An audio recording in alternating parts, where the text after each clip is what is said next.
Naitapon mo ba or naiwala mo ang pin mailer na binigay sa'yo ng Pag-ibig nung time na kumuha ka ng Loyalty Card Plus?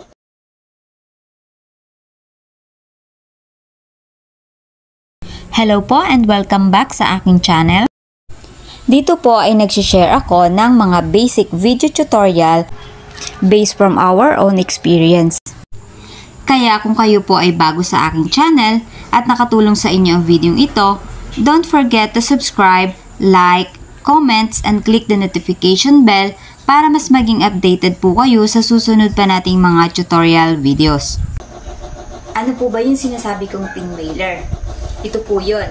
Dito po sa loob makukuha natin yung temporary pin na kailangan natin kapag magpapalit tayo ng ating personal password para sa ating Loyalty Card Plus.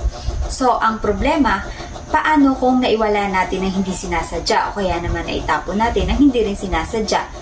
Ano po ba ang kailangan natin gawin? So, ang una nyo pong gagawin, aalamin nyo kung ano yung bank ng inyong Loyalty Card Plus. Katulad po nitong sa akin, ang sa akin kasi ay AUB. Meron po kasing ibang Loyalty Card Plus na ang kanila ay UB. So, ngayon, kapag nalaman nyo na kung anong bank yung sa inyong card, pumunta lang po kayo sa pinakamalapit na branch. Like for example, itong sa akin. Pumunta lang po kayo sa pinakamalapit sa bahay nyo na branch ng AUB. And then, pagpunta nyo doon, sabihin nyo lang po na magpapa-change pin kayo kasi nawala yung pin mailer ng Loyalty Card Plus nyo. Ako po kasi, nung una, dahil wala pa akong alam, dumiretso ako dun sa mismong Pag-ibig.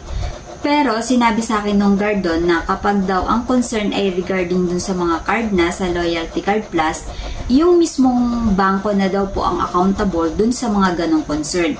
So, kaya po, medyo naabala pa ako kasi nga, nung una sa Pag-ibig ako pumunta, pero dapat po pala didiretso na tayo dun sa bank ng ating Loyalty Card Plus, kung AUB man yan or UB. And then, pagdating po natin doon, meron silang ibibigay na form sa atin para fill upan. And habang nagpi-fill up po tayo, mag-isip na tayo ng password na ating gagamitin kapag hiningi sa atin ng teller yung magiging password natin dun sa ating card. And then, maghihintay lang po tayo ng ilang minutes. And then, tatawagan nila tayo. And then, ipapaset lang naman nila sa atin or ipapa-input lang yung password. And then, ilang minutes lang din. Tapos na po, ganun lang kadali. Basta agahan nyo lang po ng punta kasi syempre kapag maaga, hindi ka na kailangan pumila at matagalan sa yung transaction. So, ganun lang po yun. And para sa mga kukuha pa lang po ng inyong Loyalty Card Plus, advice ko lang po, ingatan yung mabuti itong pin mailer. So, wag nyo pong iwawala, wag nyo munang itatapon. Kasi para hindi na rin kayo maabala na bumalik pa ulit sa bangko, lalo na kung may trabaho kayo, dagdag abala pa po siya. So, sayang yung araw, sayang yung oras. And yun lang po. Thank you for watching and sana kahit paano nakapagbigay ulit ako sa inyo ng konting kaalaman. And kung nakatulong po sa inyo ang aking video, don't forget to subscribe and click the notification bell para mas updated pa po kayo sa susunod pa nating mga informative videos.